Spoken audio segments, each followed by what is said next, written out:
Hindi nyo po masagot ng diretsahan kung sapat ba o hindi ang kinikita ng minimum wage earner mapa NCR o probinsya dahil hindi nyo po naranasan maging minimum wage earner. Ngayon, batay po sa pag-aaral ng National Wages and Productivity Commission, yung mga wage rates po ba o mga sahod ng minimum wage earners ay sapat? Halimbawa po, ang minimum wage sa NCR ay 695. Will you say na sapat po ang 695 pesos? Yes or no lang naman po yun. For my personal use, it is not sapat because I have family at scholars na binibigyan. Pero meron din po sa ibang pamilya na sapat iyon.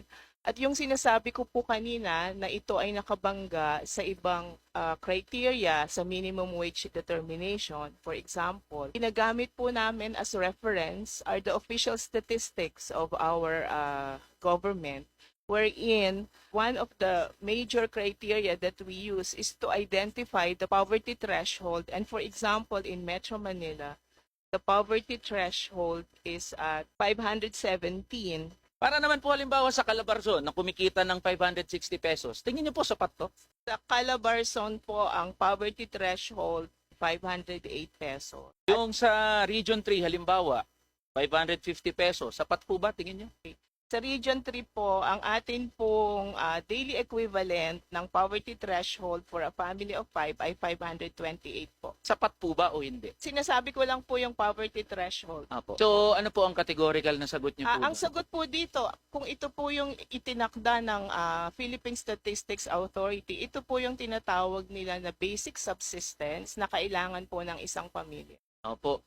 So wala pa rin po tayo nakukuha kung sapat o hindi. Simple lang naman po kasi. Kasi pwede nyo pong sabihin yan kung sapat o hindi.